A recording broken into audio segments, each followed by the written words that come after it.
kind of using your functional teams when you're doing a leader and the team itself, would you like recommend doing it leader first and then team, or do it full team together to start off with?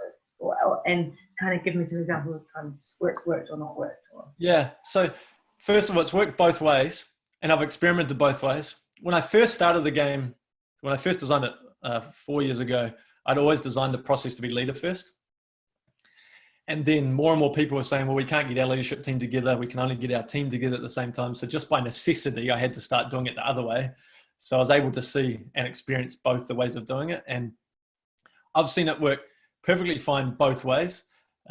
I am still always interested in nudging the leaders to do it first, though, if you are able to find the time and bring the team together, because it really then, when they do the team workshop, they can then in the back of their mind be thinking back to what they came up with as a leadership team and how it might differ when their team are doing it. So throughout that session, they have a real chance to reflect on it themselves and think about where they've got to. Plus also, I've run sessions where the leader has gone through it. This is just the story that I'm going to tell you now is a CEO with 20 people, so a very flat organization. So there's no levels of leadership beneath him. And I did it with him on his own. And we went through what he wanted to feel and not feel, what he wanted his teams to feel and not feel. And then we did the team workshop, which he was a part of. And at the end of that session, when the team had come up with their list of top 5 for each, he then presented what he'd come up with and then talked about the connections between them. And it was a really powerful moment where they could see there was real connection. And also he was able to explain why a couple of his cards weren't in their list and why that was the case. So that worked really well in a smaller team.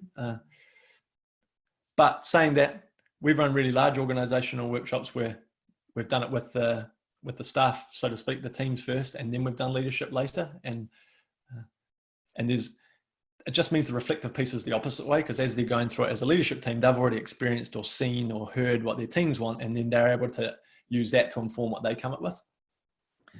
More often than not, though, it unfortunately or fortunately, it just comes down to what the appetite for the organization is.